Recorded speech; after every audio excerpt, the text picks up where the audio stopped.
मैं आप गुजारिश करूंगा जिसे हम सुबह से बैठा थे यहाँ कब तक के लिए बैठे थे, हम सब की आन हिंदुस्तान की मशहूर और मारूफ शख्सियत उनको इससे के साथ दावत दूंगा।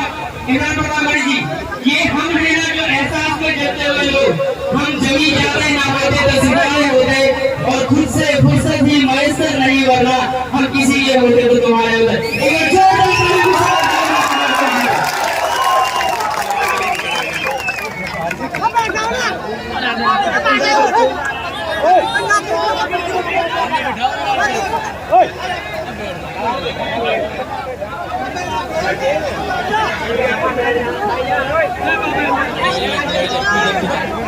दुकान बड़े आरोप की दिक्कत ना अच्छा आरोप बढ़िया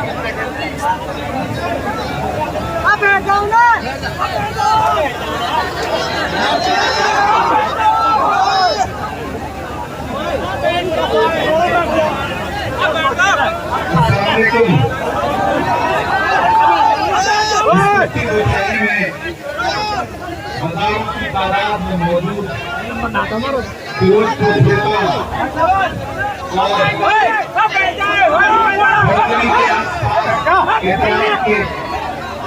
जो भी हमारे यहाँ के बुजुर्ग नौजवान साथी मौजूद हैं, मैं सबको सलाम करता हूँ। साथियों, आपसे गुजारिश है कि आगे बैठ जाएंगे तो पीछे आपको नजर आएगा तो थोड़ा आसानी होगी,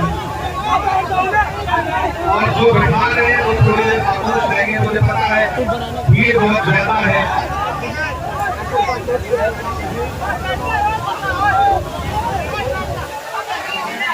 पूरे 5 साल बाद आपसे मुलाकात हो रही है, तो सबसे पहले तो इस बात की माफी मांगता हूँ कि पिछली बार मैंने आपसे वादा किया था कि मैं इंशाअल्लाह आपका शुक्रिया अदा करने आऊंगा, लेकिन पिछले 5 सालों में मुल्क में ऐसे हालात हैं एक दो दफा नहीं सारा बदन है खली, बेचारा परेशान है कहाँ से उठे। हम एक कदम से उभरते हैं और सोचते हैं कि कोई कुछ जिंदा जाकर लोगों का शुक्रिया अदा करें, तब तक पता चलता है कि किसी और शहर में कहीं दोनों से कम है। तो जिंदगी इतना मसरूफ कर दिया कि आपके बीच में आपका शुक्रिया अदा करने नहीं आ पाया था, उसके लिए माफी चाहता हूँ। पिछली बार आया था मोहम्मद भाई के लिए अपना दामन फैलाने, तो सिर्फ शायर बन के आया था, एक सियासी इंसान नहीं था। लेकिन इस बार आपकी दुआओं ने हिंदुस्तान की सबसे बड़ी पार्लियामेंट में राज्यसभा में पहुंचा दिया। ये आपकी दुआओं के तो आपका बेहद शुक्रिया अदा करता हूँ। थोड़ी देर आपसे गुफ्तगू करूंगा, मुझे पता है धूप बहुत ज्यादा है, इधर जो साथी है वो भी बैठे रहेंगे, सुकून से सुनेंगे, तो शायद मैं 10-15 मिनट को बैठकर बोल पाऊंगा। हमारी बहन मुमताज पटेल साहिबा यहाँ बैठी है, हमारा साथी यहाँ बैठे हैं, AICC से जो हमारे ऑब्जर्वर्स लगे हैं, जो हमारे अल्पसंख्यक विभाग के साथी साहब, बाकी जो जिम्मेदार साथी हैं, मेवात के जो सरपंच है, आप जैसे बैठो मैं चुप कराऊंगा, मेरा रोज का काम है, ये भी चुप हो जाएंगे, बिल्कुल ऐसे चुप हो जाएंगे जैसे आजकल अडवाणी भी चुप रहते हैं। आप बहुत अच्छे लोग हैं, आपसे मेरा रिश्ता कोई पहले नहीं है। जब अहले जिलत की बातों पर कुछ जाहिल शोर मचाते हो, जब अहले जिलत की बातों पर कुछ जाहिल शोर मचाते हो, जब बुलबुल हो तस्वीरें चमन और कौवे गीत सुनाते हो, जब चिड़ियों के घोंसलों में कुछ सांप उतारे जाते हो, जब माली अपने हाथों से गुलशन में आग लगाते हो, इस हाल में हम दीवानों से तुम कहते हो खामोश रहो। हम लोग अमल हक बोलेंगे, हम लोग अमल हक बोलेंगे, हम बोलेंगे। मैं आपके बीच में आज एक सियासी मौके पर गुफ्तगू करने के लिए आया हूँ। मेवात वालों, ये वो इलाका है जिससे मेरा रिश्ता कोई नया नहीं है। मैं आपके सुख में, आपकी खुशियों में शामिल होने भले ना आ पाया रहा हूँ, लेकिन जब भी इस इलाके में कहीं एक भी आंसू बहा होगा, किसी बेगुनाह का एक खून बहा होगा, तो इमरान प्रतापगढ़ी आपके दर्द में शामिल होने जरूर आया है। तारीख इस बात की गवाह है। और जब हमारे नेता राहुल गांधी जी ने मेरा हाथ पकड़ के मुझे देश की पार्लियामेंट में बिठाया और मुझसे कहा कि अपने मुद्दों पर आवाज उठाओ, बोलो, लड़ो, तो मेरा खुदा गवाह है कि जब मुझे पार्लियामेंट में बोलने का मौका मिला तो इस इलाके में जितने जुल्म और सितम हुए थे, चाहे वो पहलुमान का मसला हो, चाहे आप जुनैद के वालिद साहब यहाँ खड़े हैं, चाहे अकबर का मसला हो, चाहे मोहम्मद उमर का मसला हो, मैंने ये तमाम नाम गिनवा करके पार्लियामेंट में आपके लिए आवाज उठाई है। मैं अपनी जिम्मेदारियों से कभी भागा नहीं। आपसे मेरा एक जज्बाती रिश्ता है, उस रिश्ते की बुनियाद पर यहाँ खड़ा हूँ। पिछले बार मैं आपसे कहने आया था कि मोहम्मद आपके अपने ही ने जिता करके असेंबली पहुंचाइए। अब हालात थोड़े साजगार नहीं थे, लेकिन शुक्रिया फिरोजपुर छिरवा की आवाम का कि आपने सिर्फ जिताया नहीं बल्कि इतने ज्यादा वोटों से जिताया भी पूरा हरियाणा चौंक गया था मोहम्मद खान की जीत पर। और पूरे 5 साल हम बहुत सारी जगहों पर वोट मांगने के लिए जाते हैं और बाद में जीतने के बाद जब काम करते हुए लोगों को नहीं देखते तो अफसोस होता है कि आप गैर दामन फैला के आए। लेकिन ये एक ऐसी असेंबली है और ये एक ऐसा विधायक है जिसको पूरे 5 साल काम करते देखे मुझे हर दिन फख्र होता रहा कि मैं जिस इंसान के लिए वोट मांगने गया था वो डरा नहीं, वो झुका नहीं, कहीं छुप छुपा के खड़ा नहीं। मोहम्मद खान आपके लिए लगातार आवाज उठाता रहा है, बोलता रहा है, लड़ता रहा है हर मुद्दे पर। एक पढ़ा लिखा एमएलए कैसा होना चाहिए उसकी एक नजीर मोहम्मद खान बन करके आपके सामने आए। आज दोबारा आपके बीच में आया हूँ और आप बहुत बड़ी तादाद में यहाँ बैठे, हजारों की तादाद है। जितना भाजपा वालों की रैलियों में भीड़ हो रही है उतना तो यहाँ स्टेज पे बैठे हुए ये हालत है हरियाणा के इलेक्शन की। मैं पानीपत से लेकर फरीदाबाद से लेकर के पुराना से लेकर पूरा हरियाणा घूमते हुए यहाँ आया हूँ और पूरी जिम्मेदारी से कह रहा हूँ कि सरकार बनने जा रही है। कोई ताकत हरियाणा में कांग्रेस पार्टी की सरकार बनने से नहीं रोक सकती है। भाजपा की रैलियों में भीड़ नहीं है, किराए के लोग बुलाए जा रहे हैं और किराए के लोगों में जोश नहीं होता, आपको पता है, हौसला होता है। प्रधानमंत्री की रैलियां करने से बचने उन्हें लग रहा है हाथ का ठीकरा खट्टर और नायब सैनी के सर फूटे, हमारे कंधे में जिम्मेदारी क्यों आए। वो यहाँ रैलियां करने से बच रहे हैं, अमित शाह जी यहाँ रैलियां करने से बच रहे हैं हरियाणा में, क्योंकि आंख मूंद करके भी आप किसी इंसान से पूछो दिल्ली में मीडिया के किसी भी जिम्मेदार हाउस से तो वो आपको बताएगा कि हरियाणा में कांग्रेस पार्टी की सरकार बनने जा रही है। मीडिया को मीडिया मोदी मीडिया तक बोलने को मजबूर हो गई है कि हरियाणा में कांग्रेस की सरकार बनने जा रही है। बेचारे एंकरों के मुंह से जबान निकलते हुए हालत में फंस जा रही है, लेकिन क्या करें, बताना पड़ रहा है क्योंकि सच्चाई इतनी बड़ी और इतनी प्रचंड है कि उसे छुपाया नहीं जा सकता है। ऐसे में मैं आपकी असेंबली में खड़ा होकर आपसे कहना चाहता हूँ कि मुझे पता है मोहम्मद खान चुनाव जीत रहे हैं, बहुत ज्यादा आपके सामने बार बार उस बात को दोहराने की जरूरत नहीं है। यहाँ की आवाम ने मन बनाया हुआ है मोहम्मद खान को जिताने का, मुझे पता है ये बात, क्योंकि मोहम्मद खान ने 5 साल आपके लिए काम किया है। लेकिन मैं तो आपसे ये कहने आया हूँ, फिरोजपुर छिरका वालों, पटकली चौक वालों, माइक का वॉल्यूम थोड़ा बढ़ा दें, क्योंकि जो बात मैं कहने जा रहा हूँ वो आवाजें बुलंद बोलने की जरूरत है।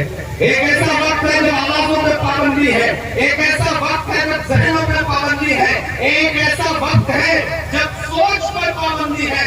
ऐसे में अगर अपने इर्द गिर्द नजर उठा के देखोगे तो बहुत कम लोग हैं जो आपके मुद्दों में लड़ रहे हैं। मोहम्मद खान उनमें से एक है। ऐसे में मोहम्मद को किस तरह से मजबूती आप दे सकते हैं, ये आपको देखना है। अभी जब हुसैन पहलवान साहब अपना लठ लेके आए थे मुझे माला पहनाने और लठ उन्होंने स्टेज पे गाड़ा, तो मुझे लगा कि ऐसे ही नहीं दिल्ली में कहा जा रहा है कि हरियाणा वालों ने लठ गाड़ दिया, अभी किसी ने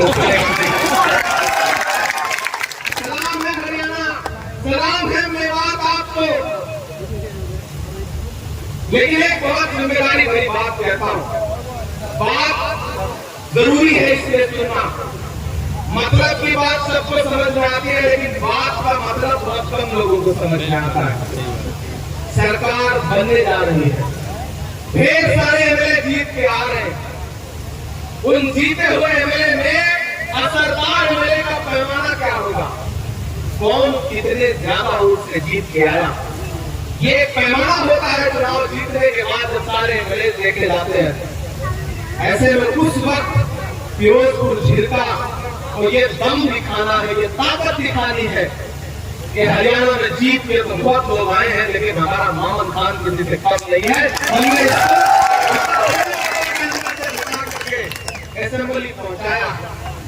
मेरे कहा आपसे बहुत ज्यादा बात कहने की गुंजाइश नहीं है। बड़े बुजुर्ग यहाँ बैठे हैं, नौजवान बैठे हैं, माएं बहनें भी मेरी आवाज सुन रही होगी और कई सारे यूट्यूब चैनलों पर ये लाइव चल रहा है तो लोगों तक आवाज भी जा रही होगी। मुझे हैरान है कि यहाँ के भाजपा के लोग अभी भी झंडा लेके घूम पा रहे हैं। उन्हें इतना लिहाज बचा है, उन्हें शर्म नहीं आ रही है कि यहाँ जब जीतने का कोई मतलब नहीं है तो घूमने की जरूरत क्या है। मुकाबला एक तरफा है लेकिन लोकतंत्र है। सारे मिला करके जितना पाएंगे उसका 3 गुना तो तुम्हारे जीतने जा रहा है। जाना कि नहीं जाना है? जाना कि नहीं जाना है? ये जो आपका जोश है मुझे पता है वो लोग रैली में तो नहीं आएंगे लेकिन लाइव देख जरूर रहे होंगे। आज नींद तो नहीं आनी चाहिए क्योंकि इस वक्त की दोपहरी में जो हुजूम उमड़ के आया है, एक बहुत थोड़ा सा साया है, लगातार कितनी गर्मी है, पसीना है, नया पाने की चाहत में पुराना छूट जाता है। तुझे अपनाऊं तो मुझसे जमाना रूठ जाता है। मोहब्बत पढ़ने लिखने में बहुत आसान है लेकिन मोहब्बत को निभाने में पसीना छूट जाता है। भाई मुझे पता है आप कांग्रेस पार्टी से, मोहम्मद से, इमरान प्रताप गढ़ी से, मरहूम अहमद पटेल साहब से बहुत मोहब्बत करते हैं। ये इलाका इस इलाके को खास तौर पे डेवलपमेंट की और बहुत खास तौर पे पैकेज की जरूरत है। मैं भी बैठ के मोहम्मद साहब से यही कह रहा था कि जब सरकार बन रही हो तो अभी से प्लान बनाइए कि कौन कौन से मुद्दे हैं जिसपे सरकार से लड़के अपना हक लेना है, अपनी सरकार से लड़के अपना हक लेना है। इस इलाके को तालीमी इदारों की जरूरत है। ये इलाके वो इलाके हैं जहाँ के नौजवानों में बहुत ताकत है, बहुत ऊर्जा है, बहुत एनर्जी है, बहुत सलाहियत है। अगर इनको तालीम के रास्ते पे लाया जाएगा और अगर तालीमी इदारे यहाँ पर बनाए जाएंगे तो इंशाअल्लाह आने वाले दिनों में इसी भीड़ में से बैठा हुआ कोई लड़का IAS बनेगा, कोई IPS बनेगा, कोई जज बनेगा, कोई पुलिस बनेगा।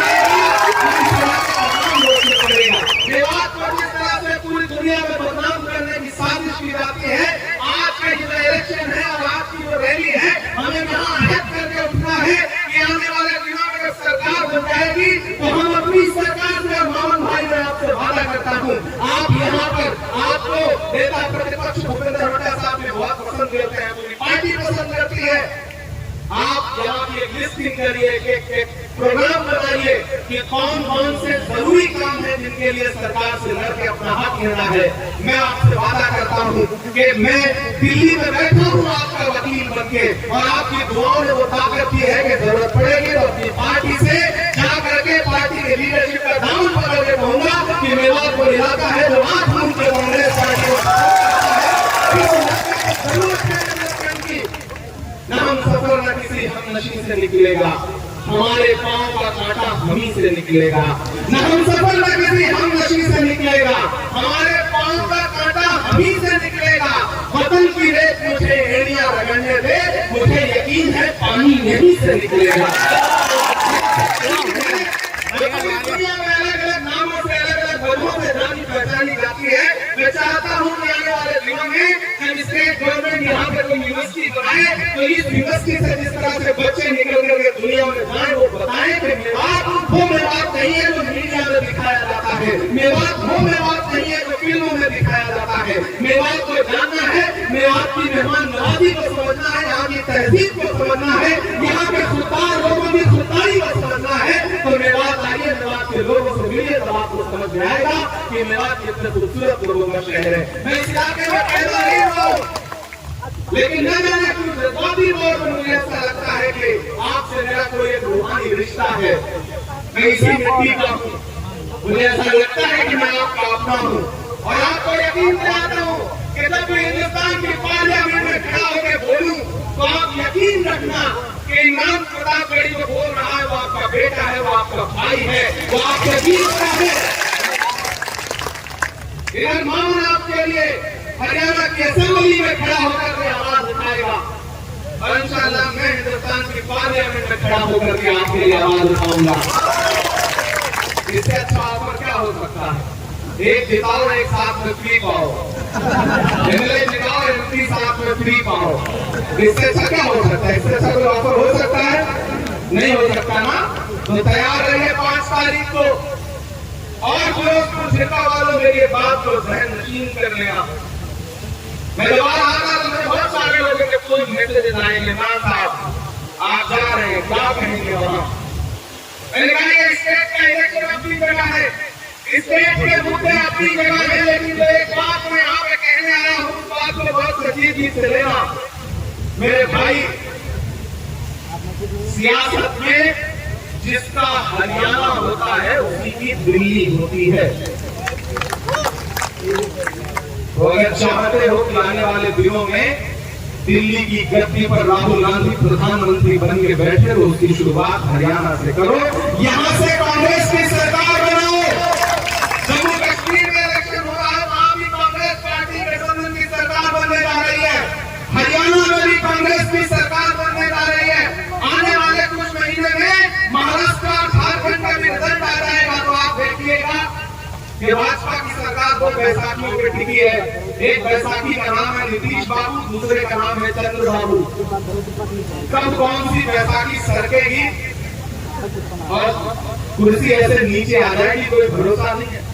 आजकल प्रधानमंत्री जी के चेहरे पे तो तनाव है, तो यूं ही थोड़ी है। रौनक गायब है, सारा मेकअप गायब है। आपने देखा कि नहीं, डिजाइनर कपड़े पहनने के बाद भी चेहरे पे नूर नहीं आ पा रहा है। क्यों? क्योंकि 400 पार का नारा था, उसे हिंदुस्तान की आवाम ने ला करके 240 में सिमटा दिया। कहने के लिए नरेंद्र मोदी भी प्रधानमंत्री है, लेकिन पार्लियामेंट में सिक्का राहुल गांधी का चलता है। जो चाहता है सरकार को वो करना पड़ता है। ये ताकत हिंदुस्तान की आवाम देती है।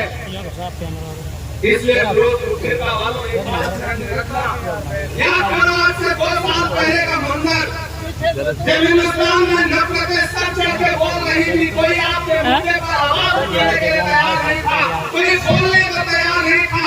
ऐसे में एक शख्स उठा दिल्ली में और उसने कहा कि मैं कन्याकुमारी से कश्मीर तक जाऊंगा, पैदल चलूंगा, एक नारा लगाऊंगा, नफरत छोड़ो भारत छोड़ो। एक नारा लगाऊंगा कि मुझे नफरत के बाजार में मोहब्बत की दुकान खोलनी है।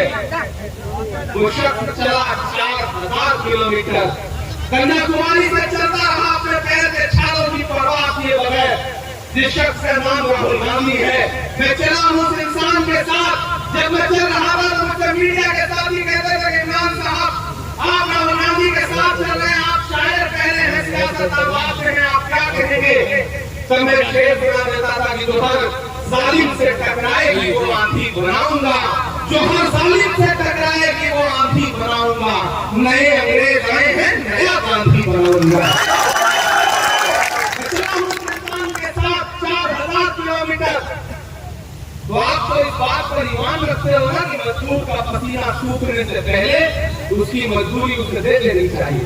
रखते हो ना इस बात का ईमान कि हमारे बुजुर्गों का कौल है? मैं रखता हूँ इस बात पर ईमान और मुझे यकीन है यहाँ से वहां तक मौजूद एक आदमी इस बात पर ईमान रखता है कि मजदूर का पसीना सूखने से पहले उसकी मजदूरी उसे दे देनी चाहिए। तो फिरोजपुर छिड़का वालों, यहाँ से महज 15 किलोमीटर दूर के रास्ते गवाह इस बात के कि राहुल गांधी चले थे इन रास्तों पे, कश्मीर जा रहे थे, मैं साथ था। मैं आपसे ये कहना चाहता हूँ कि मैंने देखे हैं राहुल गांधी के पांव के छाले, मैंने देखा है राहुल गांधी के माथे का बहता हुआ पसीना। मैं आज अपने घर से 1000 किलोमीटर दूर चल के आपसे राहुल गांधी की मजदूरी मांगने आया हूँ, और वो मजदूरी है राहुल गांधी ने मामून खान को अपना नुमाइंदा बना करके फिरोजपुर छिड़का में भेजा है। तो एक शख्स 5 तारीख को अपने घरों से बाहर निकलेगा, हाथ के पंजे के सामने वाला बटन दबाएगा, और राहुल गांधी की असली मजबूरी ये है कि मामून खान को कम से कम 1 लाख रुपए से जिता करके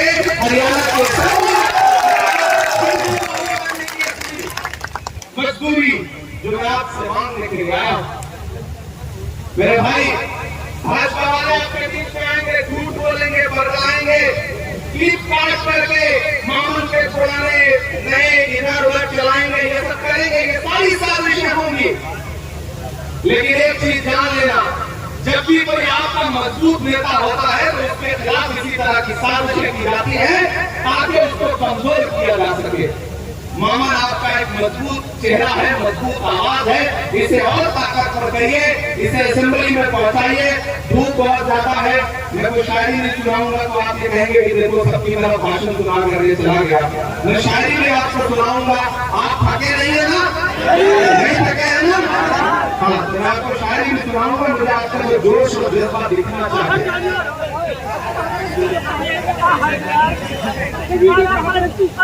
अच्छा, नीचे से जैसा आवाज लगा रहे हैं कि बीजेपी वाले झूठ चला रहे हैं। देखो बीजेपी वालों को झूठ से डरने की जरूरत नहीं है। उनके जो नेता हैं वो दुनिया के सबसे बड़े एक्टर हैं।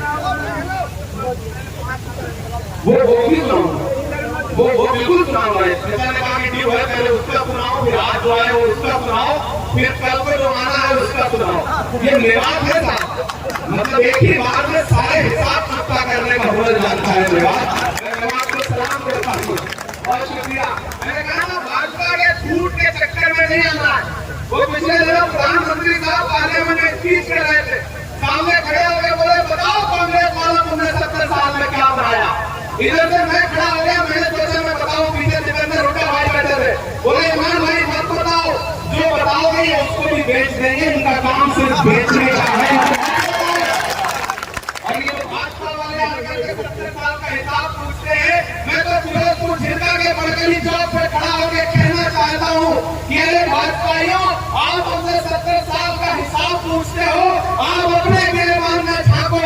जो भारतीय जनता पार्टी की सरकार अपना चलाया हुआ 2000 का नोट 7 साल नहीं चला सकी, वो हमसे 70 साल का हिसाब मांगती है। जो सारे नारे झूठे थे, याद है वो नारा भाइयों बहनों, याद है वो नारा, खजाने की चाबी मेरे हाथ में, देश नहीं लुटने दूंगा, याद है वो नारा, चौकीदारी करूंगा।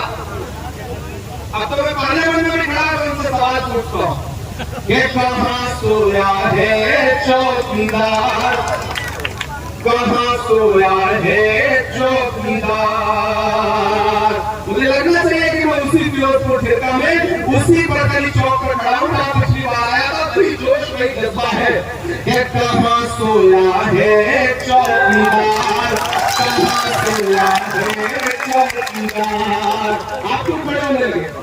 मैं तो यहाँ पे खड़े हैं, उनको भी चुनाव में बैठाने के चक्कर में आया हूँ, आप क्यों खड़े हो? हो सकता है आज की रैली के बाद एक आध दो आजाद घूमने को बैठ भी जाए, वो मुश्किल काम नहीं है। आपकी इस रैली ऐतिहासिक काम करेगी। हो सकता है आज भाजपा वाले भी कहें आप जाने को कोई फायदा नहीं है, घर ही बैठते हैं, तो 4-5-10 लाख बचने हैं और खा लेते हैं, छोड़ो अब क्या घूमना। तो मामा ने तरफा जीत दिया है कि कहाँ सोया है चौकीदार, कहाँ सोया है चौकीदार। विजय माल्या नाक के नीचे से हो गया फरार, कहाँ सोया है चौकीदार। बहुत समझदार लोग हैं, नाम लेने की जरूरत नहीं पड़ती, चौकीदार बोल दो आप तुरंत समझ जाते हैं कि किसकी बात हो रही है। अगर जब भी चौकीदार की बात होती है तो जो गुजरात से मेहमान आए हैं उनकी आंखों में गलत तरह की चमक आती है, क्योंकि वो ज्यादा करीब से चौकीदार को जानते हैं। ये कहाँ सोया है चौकीदार, कहाँ सोया है चौकीदार। अगली जो लाइन आने जा रही है ना, उसका शोक दिल्ली तक जाना चाहिए। ये कहाँ सोया है चौकीदार, कहाँ सोया है चौकीदार। खट्टर ने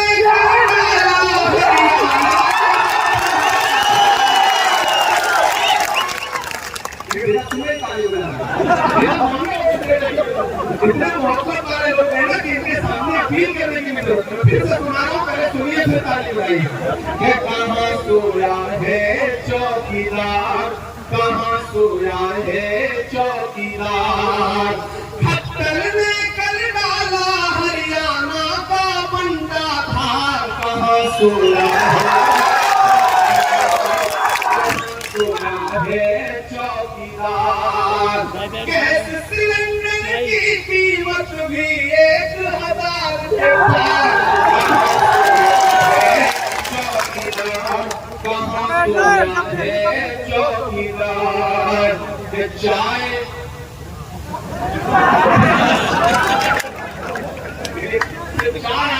आपको स्वाद आ रहा है।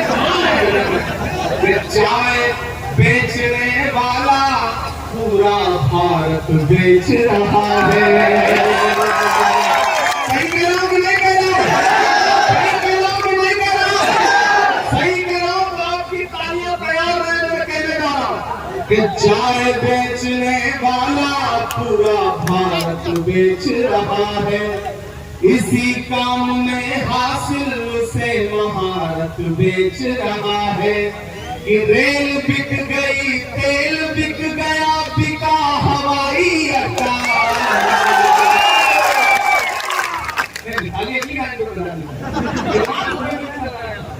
ये मौका है, आपको सलाम करता हूँ। अगली जो लाइन आने वाली है उसमें नाम आएगा, वो नाम सुन के आपके दिल में गुदगुदी पैदा होगी, तो उसे तालियों में बदल के उसे दिल्ली तक पहुंचा देना। कि रेल बिक गई, तेल बिक गया, बिका हवाई अड्डा। तैयार है ना? कि रेल बिक गई, तेल बिक गया, बिका हवाई अड्डा। सब कुछ बिकता देख के खुश है अपने जेपी में। जनता महंगाई की मारी, जनता महंगाई की मारी करती हाहाकार। कहाँ सोया है चौकीदार, कहाँ सोया है चौकीदार। लोग तुलसिका वालों, इलेक्शन कॉमन मान से मोहब्बत दिखाने का इलेक्शन तो है ही, लेकिन ये इलेक्शन बात का इलेक्शन है कि अपनी आंखों में वो मंजर रखो कि जो भाजपा की सरकार 10 साल पहले आई थी तो उसने क्या क्या वायदे किए थे। लेकिन इसी सिंधु बॉर्डर पे, हरियाणा और दिल्ली के बॉर्डर पे बैठे हुए 700 किसान, उनके सरों पे भाजपा की पुलिस की बस्ती में लाठियां है। उसे याद रखो, कीमत तो बहुत बढ़ गई शहरों में धान की, लेकिन बिना न हो सकी किसान की। मौका मिला तो लोगों ने कुर्सी के वास्ते तस्वीर ही गिरा दी हिंदुस्तान की। ये इलेक्शन उन किसानों पर बरसी हुई लाठियों के बदला लेने का इलेक्शन है। ये इलेक्शन हरियाणा के उन नौजवानों के अरमानों के टूटने के बदला लेने का इलेक्शन है। सुबह के 4 बजे उठ करके सेना में भर्ती होने के सपने सजा करके मेडिकल की तैयारी करता था, लेकिन भाजपा की सरकार ने अग्निवीर ला करके हरियाणा के नौजवानों के सपनों को चकनाचूर करने का काम किया है। इस बात का बदला लेने का इलेक्शन है।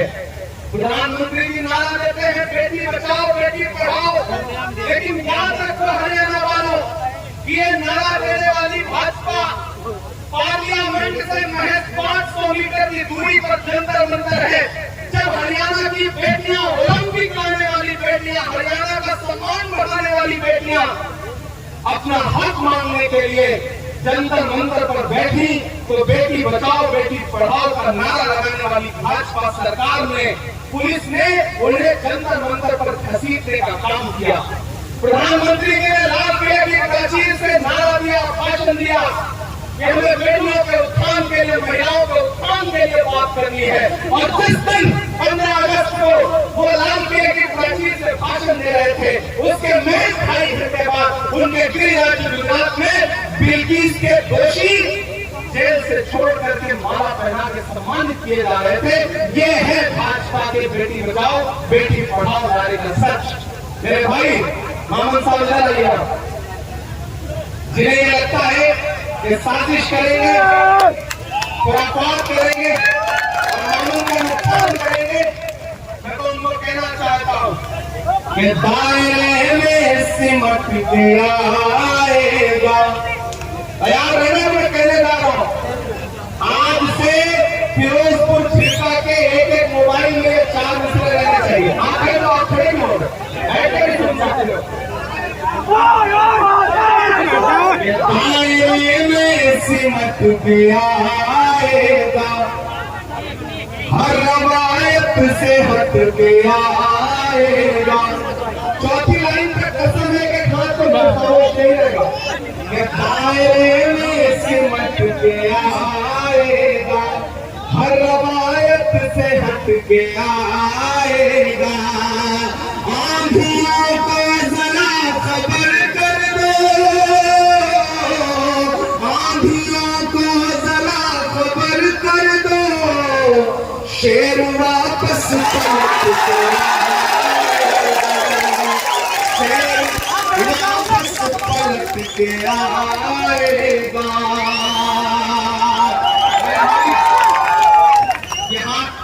मैंने यूं ही नहीं पकड़ रखा है, अगर मजबूती से इस हाथ को पकड़ रखा है तो इसका मकसद आपको समझना पड़ेगा।